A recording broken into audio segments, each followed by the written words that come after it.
Yeah, perfect. All right. So, very good evening, everybody. We know that India is witnessing a new wave of renewed discussions for Bitcoin legality, and it's a need of an hour for Indian cryptocurrency supporters to come together and work on a well-defined framework to regulate cryptocurrencies in the country. And BioCoin initiated and have successfully released the sandbox documents along with the white paper, which prescribes an open source API for crypto transactions reporting and compliance for give a sound technical framework, and of course to solve the Bitcoin adoption concerns within the regulatory bodies. And for making this to flood, I, Himanshi, the HR and the communication head at BioCoin, welcomes the BioCoin team, starting from CEO and co-founder Mr. Shivam Chakral, a wonderful example of an influencer who doesn't just tell people what to do, but dwells into the why factor behind it. And along with co-founder Mr. Atul Levat, blockchain and crypto evangelist, whose presence and touch just give the marketing a new altogether. Well, extending my welcome to Mr. Samaksh Vamanu, marketing analyst, and of course, the first copy provider of the sandbox. Mr. Paras Babbar, marketing manager, and Dhananjay Luchare, digital marketing strategist. And I extend my welcome to Ms. Loretta Joseph, member of Regulatory Committee of FinTech and Regulation Driven Financial Services. Now, without giving a second thought, let's step into the most obvious question that why exactly India needs a cryptocurrency and, of course, the blockchain regulatory sandbox. So, here I request Mr. Dhananjay to please kindly light up with his views. Uh, Thank you, Himanshi, for the warmest welcome, and I also welcome Loretta. Thank you for joining us today. And Pleasure. let's just start with that. Why we need this sandbox, right? The main aim is to like establish clear ground rules for the cryptocurrency industry, which could help legitimize cryptocurrency for businesses and bring a host of benefits. So if I have to talk about some of the benefits, right? So there are institutions that can actively embrace and promote a product, right? They need to understand the financial landscape in which a new class asset operates, as well as the risk factors associated with it. Institutional investors need regulatory classification for Bitcoin as a commodity. They need to understand like what really a Bitcoin is, right? So until our government or some regulatory body doesn't tell them that it's an asset, it's a property, it's a commodity, so they need to be very clear about it. And this sandbox, it can have pre-approved guidelines, protocols, as well as knowledge to all those investors, and you can say specific terms to understand what they are dealing with. Coming to the second benefit of it will be the investors, the retail investors, right? They need to be made aware of the protection policies so that their financial loans can be safeguarded. Also, about the fraudulent activities and the Ponzi schemes that they can also be monitored and prevented, like from such misconduct and breach of trust, right? The regulated marketplace needs to tell you about the accurate valuation of a cryptocurrency, right? If I have to talk about Bitcoin and we have a regulated body in the government, it can determine what kind of value is gonna rise, it's gonna low. So this can help the investors and everyone and create a more, you can say, a field, a level of a playing field for the investors, right? And those who do illicit behavior, who misconduct or who try with the Ponzi schemes, they can be tied to these kinds of behaviors, right? So for which banking and financial institution also needs a compliance policy for crypto, right? Also now it's coming to the importance or the benefits of it, right? So the expected influx of financial institutions in this industry, right? There are a lot of professionals, skilled developers, you can say frameworks, you can say digital security, fintech companies, even infrastructure which needs to give a proper guideline as well. As well, also you can say that they will get an opportunity to start their own startups, start their own, you can say, small businesses, ask for fundings with the government, ask for funding from national or international players. And ultimately creating new jobs and worldwide foreign investment opportunities. So because of the absence of regulatory framework in India, right? So it has impacts on both of the sides, right? An unregulated area as well as the present has that exceptionally obscure constraints, which is possible with it, right? Now coming back to the point where about the jobs and everything, I'll say recently I studied the LinkedIn India Emerging Employment Study, and they told that blockchain developers is the, you can say, the most successful job in 2020, right? So hesitant approach to blockchain and crypto would delay the growth, right, and decrease the numbers of jobs in the domain. Yeah. Absolutely, absolutely. See, you know that India needs to regulate the cryptocurrency to move forward with the crypto market. And of course, not only this, but to the various factors also. If I say that increase in the GDP, jobs, investments, and of course to provide the security to investors as well as to the startups and different business models altogether.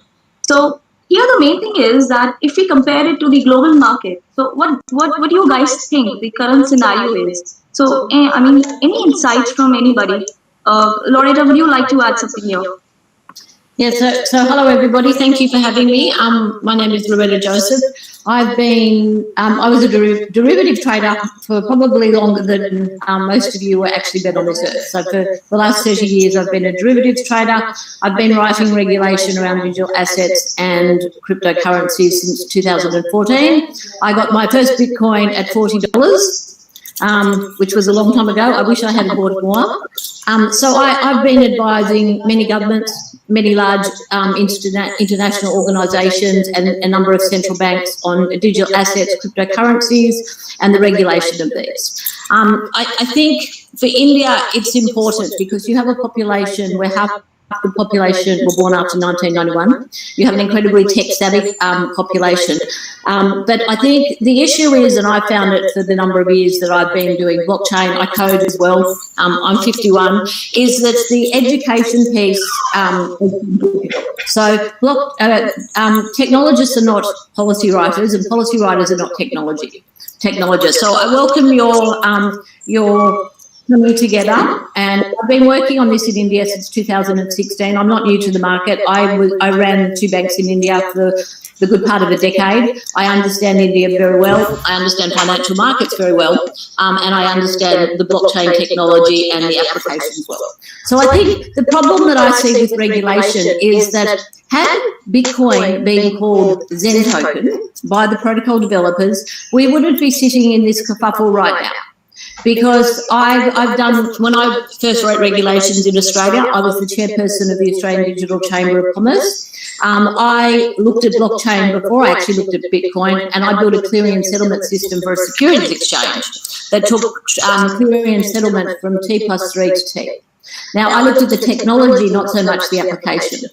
And then in 2014, I tried to buy Bitcoin. Oh my gosh. It was the most convoluted thing that I've ever done, and I've traded every asset class. So we set about at the Australian Digital Chamber of Commerce of writing the self-regulation. Self-regulation is very important. I'm going to break this into 2 parts. Why is regulation important, and why is self-regulation important? So what does regulation do? Regulation protects consumers and investors. That is the role of a regulator. A security regulator invests consumers and protect consumers and investors of financial products. Above the security regulators of the world, we have another body called the Financial Action Task Force. Now, this is an international body that sets standards to stop money laundering and terrorism financing. That sits above the security regulators. The FATF have been concerned about crypto assets in 2012. I first wrote regulation around what I call a digital asset in Australia in 2016 because I went to my own government. And the Ministry of Finance were calling it a digital asset. The Ministry of Financial Services were calling it a crypto asset. The AML-CTF Attorney Generals were calling it a virtual currency. And I said, well, what is this thing? And everybody said, we don't know. So I said, well, that's not an exact answer to somebody that has to be regulated. So I said, let's dive into this. So I traced the first ever Bitcoin transaction back to a court of law in the US. It was deemed a commodity. So I've written for a number of countries now regulation around a digital asset. A digital asset exists. There are many asset classes. A security is an asset class. A commodity is an asset class. Real estate is. This is just another asset class. I've been trading asset classes for 30 years. So don't tell me I don't understand about trading these things, because I do. I deem cryptocurrency in the countries that I've written regulation in, and I have written the first legislation in the world in Bermuda. I'm not a lawyer, by the way. I'm a banker. So I think if I was a lawyer, I probably wouldn't have done this. So a digital asset is the new asset class. A cryptocurrency is just a subset of this asset class, and it's a commodity. So it should be regulated in the manner, because what does regulation do? As I said to you, it protects consumers and investors, and regulation around money laundering, terrorism financing, stop people blowing people up, trafficking humans, and laundering money. Things that none of us as business people, startups, want to see. I think the problem has been the lack of education around what we're dealing with. So in the countries I've also written regulation, I've said cryptocurrencies are not legal tender. What does that mean? It doesn't mean that it's not money. It means that it's not the fiat currency of a country. I think the Reserve Bank of India were quite confused about this. So when this came to the High Court of India, Unicoin, I'm an advisor to one of the other exchanges. So I've been dealing in this with the regulatory landscape in India for a number of years. I think it's not fiat currency. We all agree on that. But I think there needs to be clarification and certainty, for investors and consumers, so that people are not ripped off, and for the industry as well, because what happens when you don't have regulation, you are all put in front of a security regulator which can enforce very large fines from a compliance point of view, and it can come under criminal penalties. So we don't want that. And this ecosystem, I believe, 99.9% of this ecosystem are just startups. They are just people wanting to build businesses. Now, you don't understand the policy around the AML CTF that's been written by the FATF. Many of the cryptocurrency companies that I've dealt with haven't really understood if they're a security or a commodity. So there needs to be definite clarification so that the investors and consumers are protected, and also the industry has a legal framework, so you're not going to be scared of going to jail in 2 years if you don't do what you're meant to. So I think the biggest problem is there has been no collaboration, and I think self-regulation is the first step, and sandboxing. I've built 3 sandboxes for regulators around the world, and they work. So what does a sandbox do? It gives the regulator the comfort that new activities, business activities and transactions are being done in a ring-fenced approach, and it gives the industry the comfort that you're not going to have the legal framework of an entire licence regime hit down upon you, or you go to jail. So that's what a sandbox does, and the ones that I've built in Mauritius, we have 28 companies in it. We have every part of the government sits in that, and we say, all right, who regulates this company? Is it the Bank of Mauritius, or is it the financial services regulator, which is non-banks? So I think that's a good start. Self-regulation, guys, and I've been saying this to Indian crypto exchanges for the last 6 years. Self-regulation is the first step towards being legitimised by the government and the regulators and other players in the financial product sector. So I think this is very important. I've written the self-regulation in Australia. I've written it in Serbia. Please take it because it works. 38 countries have adopted my self-regulation to date. I'm happy to give it to you. I've been trying for the last 5 years, so please take it. And I think the first step that the industry needs to come together, all you exchanges need to say, any transaction over $10,000 is reported as a suspicious transaction for AML CTF concern. That is it. So I hope you. I'm very happy to speak to whoever I need to. I'm very happy to keep championing the cause of crypto in India. I think you need to be called digital asset marketplaces because of a person that's built market infrastructure at security exchanges like you have the NSE and the BSE. You are not exchanges, guys. You are digital marketplaces because the word exchange comes with an onerous set of regulations itself. You have to have a certain number of shareholders. You are public-private infrastructure of a country. So exchange, the word exchange is very onerous. What do you do? As exchanges I've worked at, and I said I've done it for 30 years across asset classes, they perform a function, what we call novation, in the world of financial markets. That means the exchange takes the risk of the buyer and seller for a brief moment. Under the crypto exchanges, you don't take any risk of that. So you are just matching engines. You are digital asset marketplaces, and I promise you, if you start referring to yourself as digital asset marketplaces, the security regulator, the Ministry of Finance, the central bank is not going to be worried. The other thing you need regulation too is to ensure that we can see the on-ramps and the off-ramps of crypto. Because technology is very important. The founder of the internet was a man called Robert Kahn. He built the TCP, the control protocol. He's my mentor. He's taught me to code. You know, and I have Lord Meghdad Desai, who is the chair of the London School of Economics. At present, he has now taught 17 central bank governors sitting in office or have sat in office in the last 10 years. He's also taught a magnitude of finance ministers. He's been my macroeconomic advisor on how we classify cryptocurrencies. He and I have had multiple conversations with a number of governments. So I think if you start positioning yourself as digital asset marketplaces, we stop using the word exchange. We have a sandbox dialogue, and you take the opportunity to self-regulate the industry in absence of formal regulation. Things will change. The government, I think, are very wary of the sector at the moment. A, because they don't understand it's an education piece. I mean, trust me, I'm 51. I had to taught myself code at 41 with my then 9-year-old daughter. And I will say, as a regulator and a policy maker, it's important that the policy makers that are making policy and regulations for you guys, who are all 20, early entrepreneurs, you're not trying to do the right thing. And I can't stop my 16-year-old using technology. We can't regulate technology, but we can regulate the services and products around that. And I think it's very important that the industry comes together and has one consolidated face, and you sit down with all the stakeholders at the table, which is the government, the regulators, the central bank, the industry, to work out what the policy should look like. Because, I learned looking at a book. I went to university and I had to go and look in chapters of rows and rows of books. My 16-year-old, I say, understands more than I've ever understood.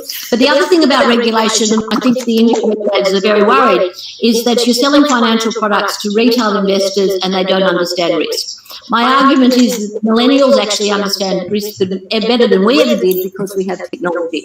But all we can say as regulators is buyer beware. And I'm going to tell you guys, I have tried every asset class known to man for the last 30 years. No asset class goes one way forever. There are assets that make you get rich quick. So if you think that crypto is going to make you rich, please back away from that and only ever invest what you can afford to lose. That is what regulators say.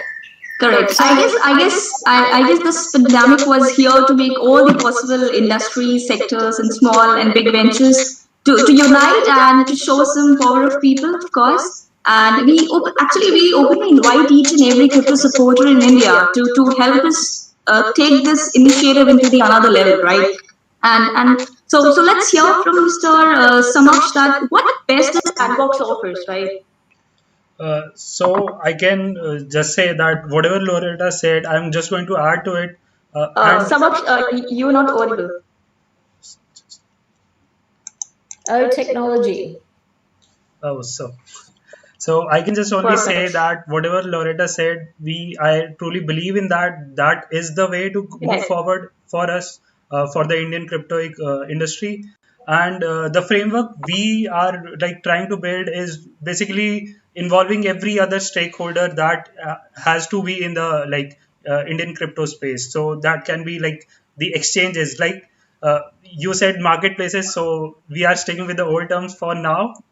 So let me start by saying the exchanges, the fintech partners, and we have to partner up with government officials, government bodies, the leaders like you have been the trendsetter in the blockchain and crypto industry. So people like you, we need help from every side to move this forward. And especially for the implementation part, I can say that the people we are, like the blockchain developers, data security developers, data security experts, whoever like to build this truly conducive environment for crypto industry, we need all the help we can get. And for the regulations part, I can say that we proposed that there should be like two steps to that. First is a short term plan and a long term goal. So short term, like Loretta said, that we need to specify its class. It's like not, it shouldn't be like virtual currency in one and digital assets in other, and other is trading it as commodity. So we need to bring it under a certain existing legal framework to build on it. Otherwise, we would be moving around in circles for the rest of the time. And the other So thing, I'll give you a bit of a guideline, guys. What we've done in Mauritius, the regulatory framework around a digital asset and cryptocurrency is right there. Please, you can go onto the Financial Services Commission and take it. And ADCA, the self-regulation, because this has worked in a number of countries. I think we're lucky at the moment because I've written regulation in common law. The Commonwealth, whatever we think about the Commonwealth and the British, they gave us the same law system. So we can have 53 countries that can immediately implement the same regulation. You try and do this in Europe, or you try and do this in the US where states are very different. We're very lucky under the British system that we have one regulator and one central bank. In Europe and the US, it's like a big jar of spaghetti thrown into the middle of a huddle. So I think we're fortunate, and I think India is fortunate because I've already done this. Common law is common law, and the regulations have been adopted by so many regulators now, so many countries that I go into. It's not it's blue sky mining. It's there, it exists, and it works in other jurisdictions, and it's working very well. It doesn't stifle innovation, and it helps. Yeah, because I think technology and things like blockchain are going to be the driving force to make India the greatest continent on the world in the next 10 years. yeah, And I would like to add one more point. What Loretta was saying earlier regarding we were using the word exchanges while we are doing the work of marketplace. So I would say it started with not by crypto exchanges. It started with cryptocurrencies. So when we started using cryptocurrency into the regulator mind at first place. So we as in crypto users or the crypto community are more hungry for limelight. That's what I believe in. That's why we do all kind of activities which put a red flag in regulators' eyes, even if we are not doing anything wrong. So that's been remained for a long time, and even and one more point, like you said that we can regulate exchanges, but if we talk about like regulating exchange is one of the easiest tasks, I would say, in the crypto industry. But like if we talk about DeFi protocols, the new business models which are popping up on a daily basis, it would be highly uncontrollable, or it would be hard for regulators to put up a regulation around these business model if they don't have a base layer right now. Well, I'll tell you right now. Till that time, they will get up. Straight away. I mean, I think with DeFi, the problem is I'm a regulator. What do regulators do? They regulate the intermediaries. In traditional finance, we've had banks, we've had exchanges, stock exchanges, not marketplaces. And all of a sudden, you've got these peer-to-peer new financial systems coming on that have ridiculous references to food. So, you know, I've had a tough time in the last 6 years explaining to regulators and central bank governors, you know, about the world of the blockchain. And I think, yeah, the protocol developers were naughty in adopting names that were fitted into other assets or classes that already have a lot of regulation. We can change that, though. And I think, you know, I started talking about digital assets when I told you about my ministries in Australia not having the same definition. My one goal in life, writing regulation around digital assets, is to have the commonality of terms. Yes. A digital asset, a subset of a digital asset is a cryptocurrency, but there are other subsets to come that we haven't even seen yet. So, but if we can all across the world talk about exactly the same thing and refer to it as the same thing, it's going to make life much easier for all of you that have businesses that are not centralised. So I think that's really important. The first thing is to have terms that is unified, have an industry that agrees that there needs to be some sort of regulation. Because guess what, guys? The great libertarian dreams of Satoshi Nakamoto, if we want those to come into existence, we have to fess up and say we can't be scamming people and we can't have Ponzi schemes, and we need people to understand risk. And you as millennials, as I said, you understand risk much better than I do, but buyer beware. These things are very volatile. Cryptocurrencies are incredibly volatile. They're incredibly speculative. So I see why regulators are worried. But as I said, I've traded every asset class, and this is just what happens with asset classes in their infancy. I traded green bonds in 1994, and I tell you, this is just what happens when asset classes are not mature. You were seeing with the Square announcement, and I think the talk about stable coins and CBDCs, you were seeing this go mainstream, and that's really good because it takes out the volatility. But it still needs a level of regulation to stop the poor taxi man or the chai-walla or the budgie-walla being taken for a ride and losing all that money that he can't afford to lose. Right. And what I can say is that, yeah, please go ahead. Just one more point here. One of my major concern here is till the time the regulators come all around the globe and regulating centralized exchanges or marketplace, whatever we can say. I am in the vision that people would move to a decentralized version of these exchanges or these products. So that would be something different than they need to regulate it, and it would be a task which would take a lot of efforts from the regulators, regulating these decentralized protocols. But Shivam, don't ever underestimate a regulator, and that's what I think, guys, that you've seen. Regulators, we understand. I mean, I understand this technology better than most regulators, but we are not silly either. And there's DeFi projects that I'm seeing. Return to me what I saw as the ICO craze. So I wrote the first legislation around ICOs in 2017 in Bermuda. What did we do? We removed the scammers and we removed people and Ponzi schemes. I think you are seeing the movement back with DeFi. We will regulate it, but regulation is not something to be feared, guys.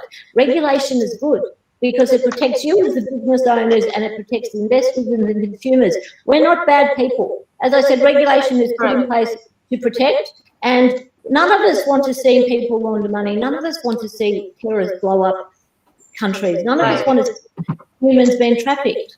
So we have to just use as the end goal and understand that the technology people are going to use for good and bad, really. Correct. But you have to, if you're building businesses, then you must adhere to those three fundamental things that I've just told you, because that is what makes society.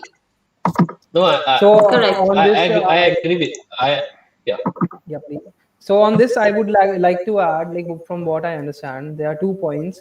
One, regulating an unregulated market, and over-regulation is also bad. No regulation is bad, but over-regulation is also a problem in various developed countries. But in an undeveloped or developing nations like India, we need to bring awareness, and we need to bring strike the right balance between the regulation and then bring it to the industry. When we say crypto and blockchain, crypto is a driving tool and incentive for developers, traders, and miners. Now, if there are rumors, and maybe we are not sure what government can decide for us, but we can't lose it, and we can't let the fate decide for us. We need to stick together. The sandbox is all about bringing the community together, spreading the awareness, and also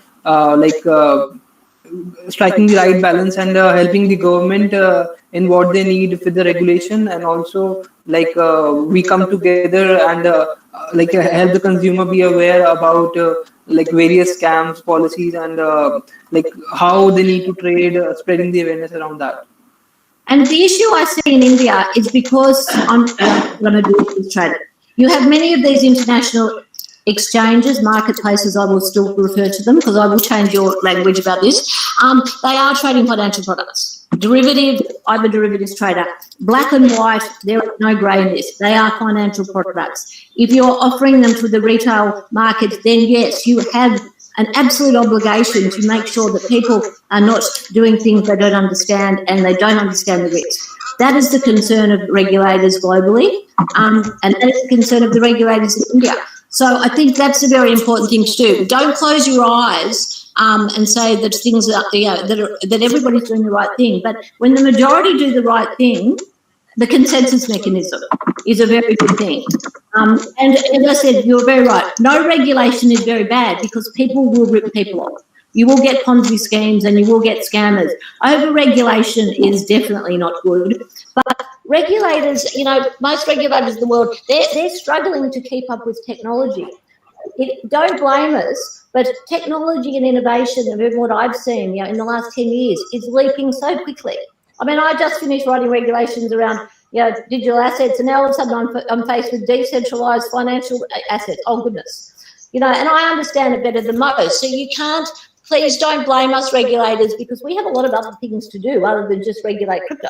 There's many asset classes out there, and it's not the one-stop shop, but they need to be brought up to speed. And I think in the last 5 years, that's what I've really tried to do, is make sure that every regulator and every central bank understands the underlying technology and why blockchain is the next evolution of the internet. Decentralization is great. The centralized world that I came from created the GFC. I don't think we've learned our lessons yet. So it's important that we work together, though, because these new business models won't work unless everybody's coming from the same side. And the internet taught us that. Bob tells me all the time, the first 10 years that he built the internet, which he didn't mean to build, they told him to shut it down. And he said, I can't do that. It's an open source. And then he said that everyone was going, how do we buy it? He said, no, you can't buy it either. So, the technology is here to stay. We have to embrace it. Yeah, it's the pillar of an economy like India. Banning is not an option, but there needs to be a collaborative effort so that everybody is on the same page. Correct. And if I simply say that, I would only like to appreciate and say thank you, BayuCoin, for providing the very first copy of Sandbox. And because we are in a very good flow of understanding the Sandbox, so continuing to this, I request Mr. Atulya to please let everybody know what Sandbox white paper is. Thank you. Thank you for the introduction. Thank you, Loretta. Thank you so much to everyone that's shown on the call. Guys, the problem is there are no mature regulation for cryptocurrency trading in India. We have discussed that. We have covered that in all this conversation. But I want to bring up a point here that the majority of the domestic players in India, including BayuCoin, have adopted best practices in policy under self-regulatory efforts to put such processes in place which help for the setting up a compliance and regulatory framework. It's I won't say it is totally something under that has been standardized within the time, but yeah, some of those things, including the KYC and AML policies, and they are under the place. They are including in BayuCoin. We are actually doing it. So the thing is, we have the data. We have those data sets that would really help someone from the side of the lawmakers, from the side of the regulators, to understand what monitoring and what reporting process needs to be set up around this to set up a compliance. Like Loretta mentioned earlier, that every exchange needs to put out simple protocols for within their APIs I mean, she talked about putting out any transaction above 10,000 or 15,000 as per the FEMA rules, but the thing is that needs to be done through a proper framework, and for that itself we are taking this sandbox effort on another level and bringing the technological framework for crypto regulation and compliance through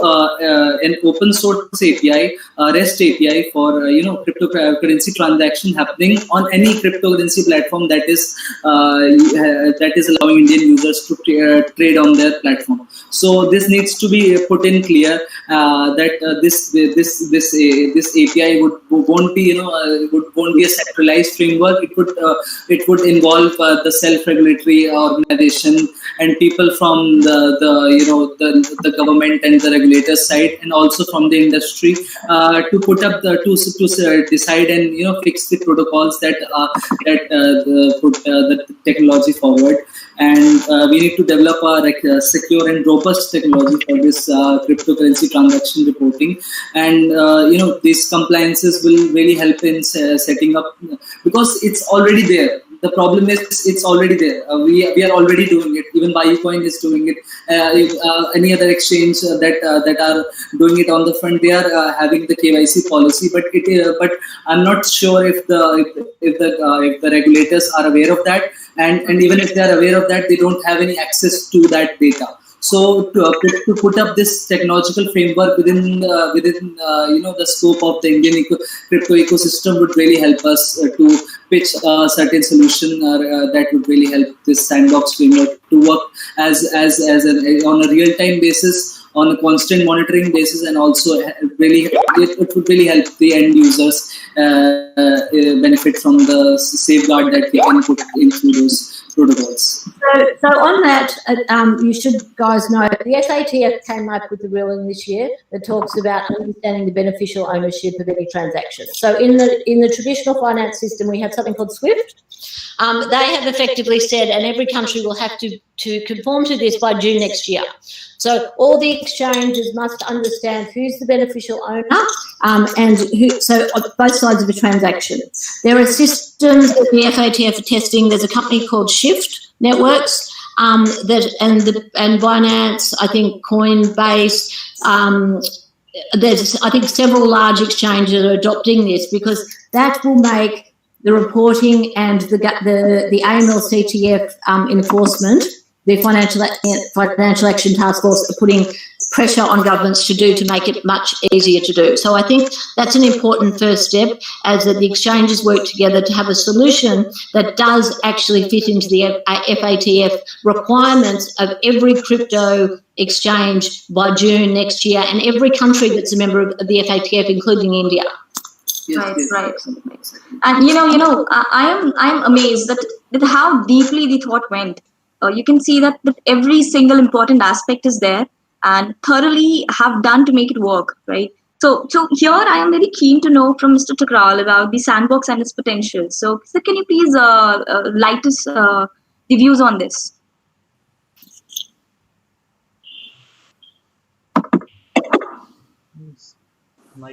Shum, you're not audible. Yeah. So. Sorry. Actually, what we are trying to do in this sandbox is putting out some self-regulation protocols which everyone can adopt, not only digital asset marketplaces, but also the companies which want to enter into this industry but are afraid that if they are doing something technology-wise and that's something which regulator don't like, and they could be that could backfire on them. So that would solve the concern. I give you example. I deal with companies like who want to enter into this industry through launch of their utility tokens. That's one of the best use case of crypto community or crypto industry. They wanted to launch utility tokens, but they are afraid that launching it could bring some regulatory problem to their company. Which if on the other case, if they had certain self-regulation, or if there is some regulation out there, according to that, if they do their work, there won't be any problem for them. So this sandbox would enable this particular thing to happen easily for these kind of companies, and then only this ecosystem can grow. It can't be run just on the speculation, people buying Bitcoin or buying Ethereum, speculating it that its asset price would go up or down. So that's a limited use case. We need to expand our horizon, and this sandbox could play a crucial role and in doing so. And I'm just quoting Atul. Yeah. I think that's important because we're on the utility token. And I can tell you right now, the problem that you've seen with utility tokens around the world, and I wrote the first regulation around utility tokens, is that I will argue that even Ethereum is a security. And that's fine. But when you are, as a company, trying to raise money and you think that the price is going to go up and there is an investment opportunity, that is a security. That is blatantly clear. I don't think there's anything in the crypto world other than Bitcoin that is not a security, and that is fine. But I think you need to have regulations that allow people to be securities.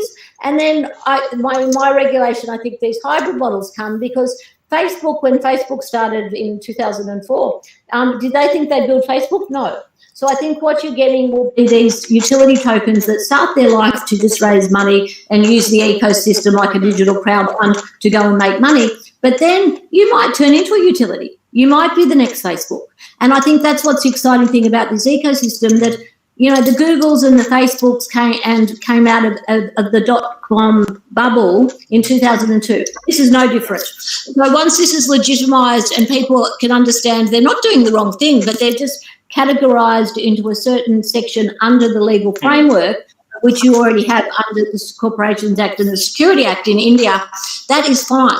And then I think myself is that out of this ecosystem and cryptocurrency and blockchain, you will see the next Facebooks and the next Googles emerge. And that's why over-regulation is so bad, because we will stifle innovation.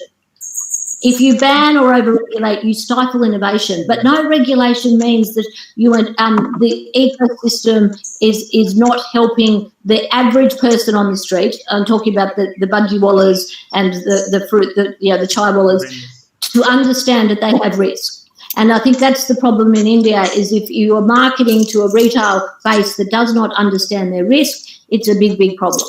But this is very solvable. As I said, I've written regulation now, I think, in several jurisdictions. The regulations are there. India can adopt them tomorrow. But it needs a very good collaborative effort of the industry and the government and the policy writers to come together, because this is the need of the hour. If we don't, you're going to have a bottom drain. All you Indian entrepreneurs are going to leave. And that's not good. Yeah. So, Loretta, on your point that you said that Ethereum is a kind of security you believe in. So, if I talk specific to the utility token and even the fundraise which is being done by these utility token. So, if you consider these utility token and its fundraise as a business advance that you take it from customers, that you will be providing these services to that particular users or that particular customer after some time. For that, you are taking a loan, or not loan, but a business advance, which they can use that token to buy services or goods or products of that particular company. It's like a loyalty program. It's like you have a safe note. But I tell you, I've looked at every ICO that went through in 2017. That's why I wrote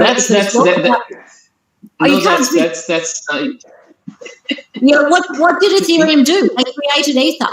So, and to date, with DeFi, we'll just clarify this. What is the only use case at the moment that's working? It's Bitcoin. It's the digitalization of money. Ethereum is still in progress. Nothing has actually had the promise and fulfilled anything that Ethereum said it would fulfill, except giving us tokenization. And that's great. But let's not get ahead of ourselves with DeFi just yet. Let's just settle on the problem at hand and find some sort of middle ground with regulations to help you right now. Absolutely. Correct. Right. So, Mr. Atul, do you have any sort of good views for the people around the globe, and of course to the Indian people? See, I think the need of the hour is not for us to tell the people what to do.